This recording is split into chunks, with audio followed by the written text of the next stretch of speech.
चलिए chemical properties of alkanes में next heading है हमारा addition of sulphuric acid H2SO4। देखिए अनसिमेट्रिकल एल्कीन पर जो H2SO4 ऐड किया जाता है उसके लिए आप मार्कोनिकोव रूल का हेल्प ले सकते हैं। जैसे मैंने यहाँ पर लिखा H2SO4। अब बेसिकली H2SO4 है क्या, H प्लस और HSO4 माइनस। भाई इस तरीके से मान लीजिए H प्लस रिलीज करता है तो H प्लस और HSO4 माइनस बचता है। तो जब H2SO4 की रिएक्शन की जाएगी तो ये कुछ कुछ मार्कोनिकोव रूल को फॉलो करेगा। आप ऐसे मान सकते हैं, इसे फॉलो करेगा मार्कोनिकोव रूल को, है ना।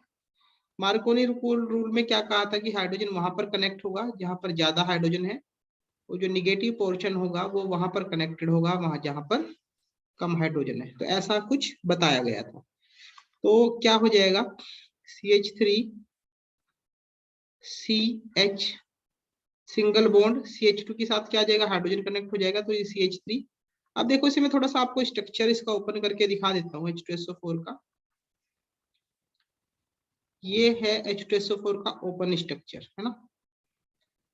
इसमें से H तो निकाल के हमने कनेक्ट कर दिया CH2 के साथ। तो सपोज करो ये हाइड्रोजन मैंने निकाला होगा, तो जो बचा है वो क्या बचा है, यहाँ से H प्लस लिखिएगा तो O निगेटिव SO2OH, ऐसा भी लिख सकते हैं SO2OH।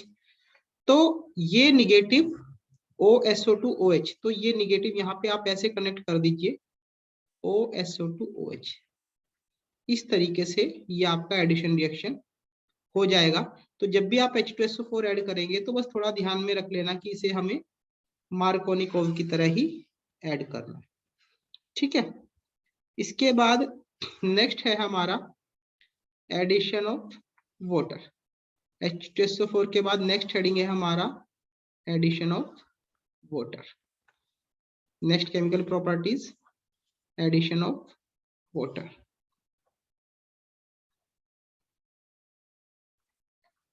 अब देखिए एडिशन ऑफ वाटर में भी सेम फिनोमिना है, बस इसमें एक बात ध्यान रखेंगे कि जो एडिशन ऑफ वाटर होता है वो एसिडिक मीडियम में होता है, यानी हमें वहां पर एक एसिड लेना पड़ेगा। तो सपोज करो मैंने एक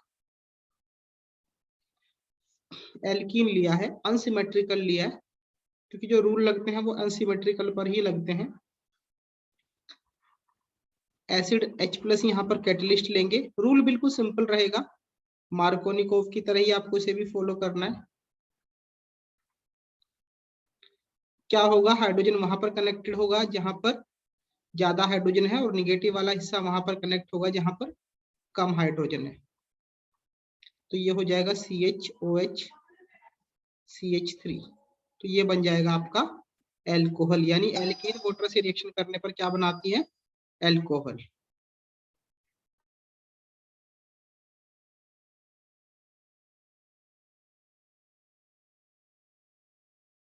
अब बेटा इसमें एक और एग्जांपल मैं आपको बता दे रहा हूँ। देखिए कभी भी कंफ्यूजन ही होना है, बस एल्कीन आएगी। जैसे हम एनसीईआरटी का एक एग्जांपल उठा लेते हैं, ये बुक में एक एल्कीन दे रखी है 2 मिथाइल, 3 कार्बन है, तो प्रोपीन। तो अगर इस पे आपको वाटर ऐड करना पड़े तो कोई कंफ्यूजन नहीं है, मार्कोनी को माइंड में रखना है। हाइड्रोजन वहां कनेक्ट होता है जहां ज्यादा हाइड्रोजन होते हैं, और निगेटिव बॉडी वहां कनेक्ट होती है जहां कम हाइड्रोजन होते हैं। एल्कीन के कार्बन की हम बात कर रहे हैं।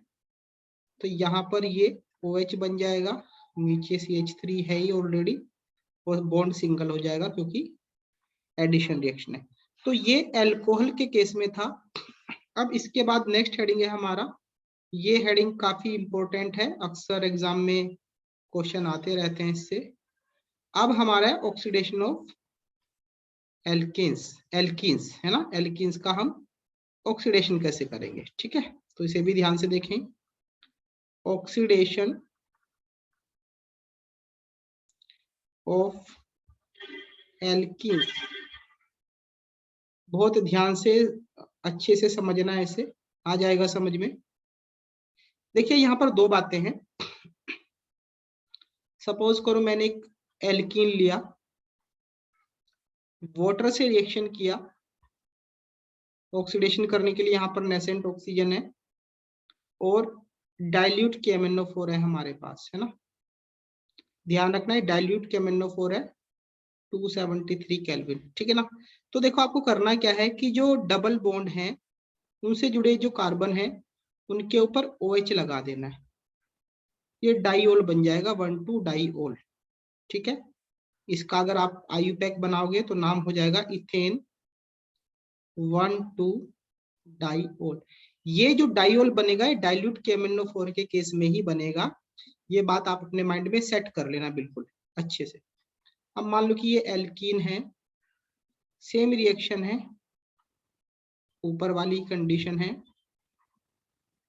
डाइल्यूट KMnO4 है, 273 केल्विन टेम्परेचर है, तो यहाँ पर भी आपको डाइओल ही बनाना है। बस OH से जुड़े जो कार्बन है उन पर OH लगा देना है इस तरीके से, ठीक है। बॉन्ड सिंगल हो जाएगा, बाकी जो हाइड्रोजन है वो पहले से लगे हुए हैं, है ना। तो ये है साइक्लोहेक्सेन 1,2 डाइओल, दो जगह OH है। अब हम इसमें थोड़ा सा बदलाव करते हैं, इसी केस में थोड़ा सा बदलाव करते हैं, मैं अलग कलर से लिख देता हूं। ये टाइप 1 है। अब टाइप 2 को देख लेते हैं। अब टाइप 2 में ध्यान रखना है कुछ बातों का, क्योंकि टाइप 2 इंपॉर्टेंट भी है और उसमें बच्चे कभी कभी गलत भी कर देते हैं। अब देखो टाइप 2 में क्या ध्यान रखना है, जैसे CH3 CH double bond CH single bond CH3 मैंने ऐसे लिया, तो यहाँ पर एसिडिक KMnO4 होता है, KMnO4 और उसके बाद H प्लस। KMnO4 ही कंसंट्रेट होता है, ऊपर की तरह डाइल्यूट नहीं होता। तो देखो आपको करना क्या है, इसका मैं एक बिल्कुल बेसिक सा तरीका आपको बता दे रहा हूँ। आप यहाँ से इसे ऐसे कट कट समझ लें, जैसे बीच में कट लग जाता है ना, कट लग गया है। और फिर नोट करें कि जब ये कट लगाया तो इसके दोनों तरफ जो कार्बन है तो क्या उनके पास कम से कम एक हाइड्रोजन है। तो अगर एक हाइड्रोजन है तो उस कार्बन का आप कार्बोक्सिलिक ग्रुप बना दीजिए COOH।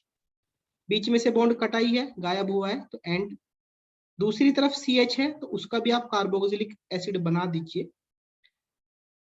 तो एल्कीन आपका KMnO4 की प्रेजेंस में अगर एसिडिक मीडियम है तो वो कार्बोक्सिलिक एसिड देता है। अब यहाँ पर एक कैटेगरी और मैं करके दिखा देता हूँ ताकि आपको क्लियरिटी थोड़ी और अच्छी आए। मान लो कि एल्कीन है, इस तरीके से एल्कीन है, डबल बॉन्ड है। ये मैंने थोड़ा सा चेंज करा है क्वेश्चन को, क्योंकि अगर ऐसा क्वेश्चन आते तो बच्चे गलती कर देते हैं। Concentrate KMnO4 H plus. अब देखो यहाँ पर थोड़ा सा ध्यान लगाना है, यहाँ पर हमने जैसे पहले बोला था ना, समझने के लिए कट लगाई है, ऐसे कट लगा दिया मैंने ब्लू कलर से। अब आप देखिए कि यहाँ पर ये जो कार्बन है इसके ऊपर कोई हाइड्रोजन नहीं है और इधर एक हाइड्रोजन है। तो ऊपर वाले रूल के हिसाब से जिधर हाइड्रोजन है उसका आप कार्बोक्सिलिक बना दीजिए एंड। अब देखो ये जो कार्बन है ना, इस पे एक भी हाइड्रोजन नहीं है। तो अगर ऐसा कार्बन है जिस पर हाइड्रोजन नहीं है, जैसे कि ये कंडीशन है, तो वहां पर सीधा डबल बॉन्ड से ऑक्सीजन लगा देना है, यानी वहां पर कीटोन बन जाएगा। तो अगर का हाइड्रोजन नहीं है, यानी मिथाइल ग्रुप या एल्काइल ग्रुप ज्यादा है, तो वहां पर कीटोन बना दीजिए। और अगर आपको कार्बन पर एक हाइड्रोजन दिखाई देता है तो उसका कार्बोक्सिलिक एसिड आप लोग बनाएंगे। अब मैं एक एग्जांपल और ले रहा हूं इसमें, ताकि और क्लियरिटी आपको आ जाए ऑक्सीडेशन ऑफ एल्कीन्स में। इस एग्जांपल में क्या है, मान लो कि कुछ ऐसा है, CH2 डबल बॉन्ड CH2, तो क्या लेना है यहाँ पर KMnO4 H प्लस। अब देखो क्या होगा, अब वही पुराने वाला तरीका लगा लीजिए, आप ऐसे कट लगाइए इसके ऊपर समझने के लिए। अब आप दोनों तरफ देखोगे तो मैंने क्या कहा था कि भाई कम से कम एक हाइड्रोजन हो, पर यहाँ पे तो दो हाइड्रोजन है, तो 2 हाइड्रोजन है तब भी कार्बोक्सिलिक ही बनेगा, क्योंकि एक कार्बन है तो एक कार्बन से बनने वाला मिथेनोइक एसिड आप बना दीजिए, ये बॉन्ड बीच में से गायब हो ही जाता है। दूसरी तरफ भी ऐसी सिचुएशन है, तो दूसरी तरफ भी मिथेनोइक एसिड बन जाएगा। अब कभी कभी मैंने ऐसा देखा है कि वो रिंग में क्वेश्चन दे देते हैं डबल बॉन्ड को ऐसे, और यहां पर है KMnO4 H+। अब देखो इसमें क्या करना है, रूल से हमें पीछे नहीं हटना है, जैसा बताया गया वैसे ही करो, इसे यहां से गायब कर दो। अब यहाँ पर हमारा हाइड्रोजन है, अगर आपको ध्यान है तो यहाँ पर एक एक हाइड्रोजन है। अब एक हाइड्रोजन है तो क्या बनेगा, कार्बोक्सिलिक बनेगा, तो ऊपर एक कार्बोक्सिलिक बना दीजिए, नीचे भी एक हाइड्रोजन था तो नीचे भी एक कार्बोक्सिलिक आप बना दीजिए। इसी में मैं एक लास्ट एग्जांपल आपको बता के इस टॉपिक को ओवर कर दूंगा। अगर मान लो कि ऊपर CH3 हो और नीचे हाइड्रोजन हो, तो KMnO4 H+, वही तरीका कट लगाइए। अब क्योंकि ऊपर हाइड्रोजन नहीं है, तो मैंने क्या बोला था कि अगर हाइड्रोजन नहीं है तो आप उसका कीटोन बना देंगे, तो ये कीटोन बना दिया है। और नीचे हाइड्रोजन है इस कार्बन पर, तो एक हाइड्रोजन है तो उस रूल के हिसाब से उसका कार्बोक्सिलिक बनाना है, तो ये आपका कार्बोक्सिलिक यहाँ पर बन जाता है।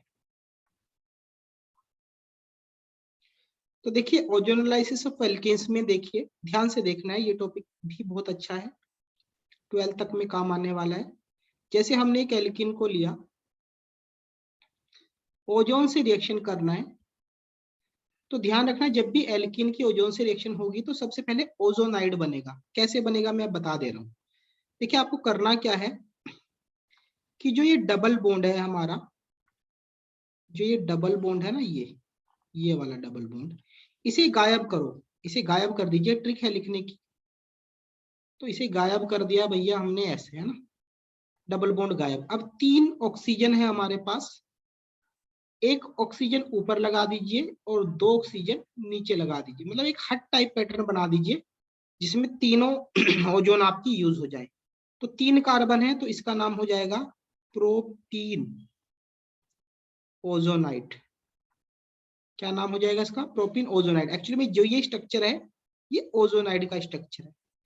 ये देखा गया है कि जो ओजोनाइड होते हैं वो बहुत ज्यादा स्टेबल नहीं होते और वो बहुत जल्दी साइक्लाइजेशन रिएक्शन में जाते हैं, ओपन हो जाते हैं। यहाँ पर हमें जिंक और वाटर लेना पड़ेगा।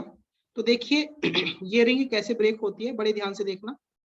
ये बॉन्ड इधर घूमेगा, ये बॉन्ड इधर घूमेगा और ये अकेला सिंगल ऑक्सीजन बाहर निकल के चला जाएगा। तो देखिए ये क्या बना, CH2 डबल बॉन्ड O, या इसे हम ऐसे भी लिख सकते हैं HCHO, है ना। इसी तरीके से इधर देखिए जब ये बॉन्ड इधर आएगा तो ये क्या बनेगा, मैं बिल्कुल सिंपल लैंग्वेज में बना के दिखा रहा हूँ आपको। CH जब ये बॉन्ड इधर घूमेगा तो ये डबल बॉन्ड ऐसे कुछ बनेगा, यहाँ से गायब हो जाएगा। आप इसे ऐसे भी लिख सकते हैं CH3 CHO।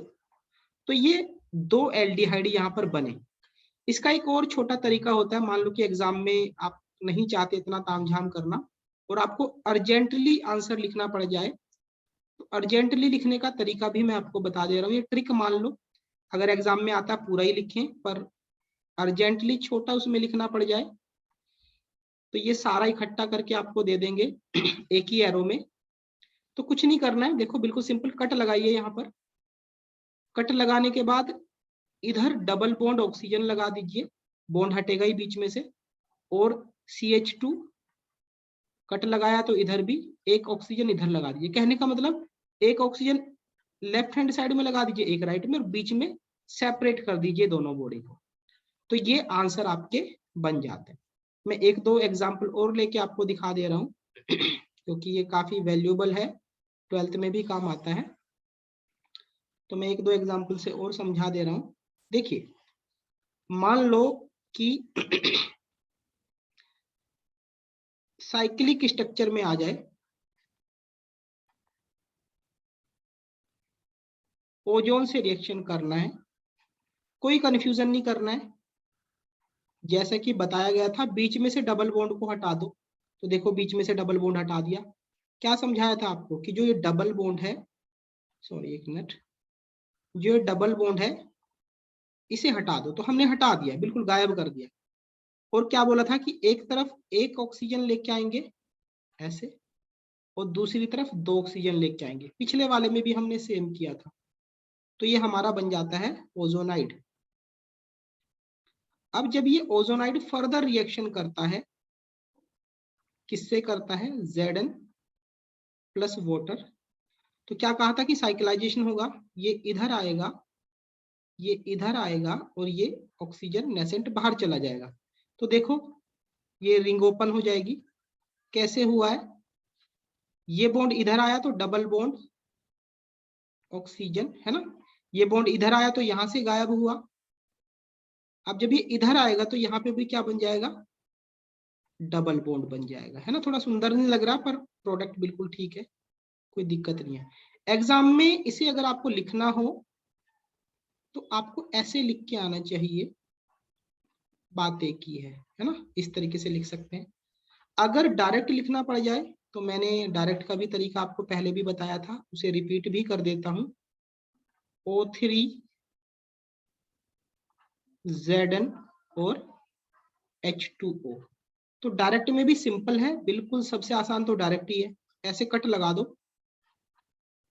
कट लगाने के बाद एक ऑक्सीजन ऊपर और एक ऑक्सीजन नीचे, और ऐसे लिख दीजिए, आपकी मर्जी है, दोनों ही आपके ठीक है आंसर।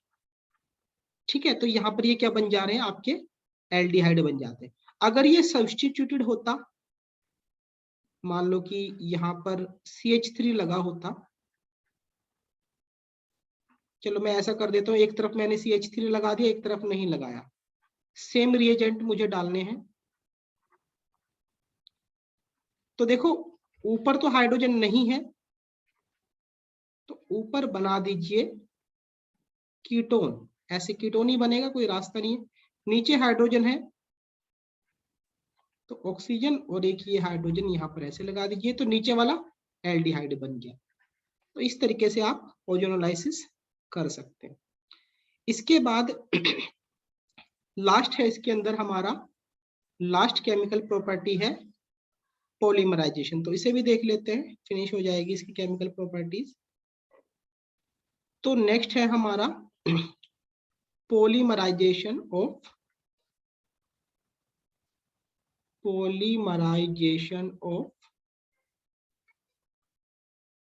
एल्कीन्स। बिल्कुल सिंपल है, कोई कंफ्यूजन नहीं होगा। तो देखिए पॉलीमराइजेशन ऑफ एल्कीन में हम करते क्या है, हमने एक एल्कीन लिया, सबसे सिंपलेस्ट इथीन लिया है, इथीन, इसके n मोल ले लिए हैं, यानी बहुत सारे, क्योंकि हमें पॉलीमर बनाना है। इसे मोनोमर भी बोलते हैं। मोनोमर मतलब जो पॉलीमर बनाने के लिए स्टार्टिंग मटेरियल लिया जाता है। अब यहाँ पर हम पॉलीमराइजेशन प्रोसेस स्टार्ट करेंगे। हाई टेम्परेचर चाहिए, प्रेशर भी हाई होना चाहिए, और कैटलिस्ट, जनरली पेरोक्साइड कैटलिस्ट होते हैं। तो देखिए क्या क्या करना है आपको, ध्यान से देखेंगे। इसका सिंगल बॉन्ड बना के लिखें ऐसे, यानी एक बॉन्ड को हटा दें, एक बॉन्ड इधर लगाएं, एक बॉन्ड इधर, एक बड़ा सा ब्रैकेट लगाएं, और यहां पर कर दें N। तो ये है आपका पॉलीथीन।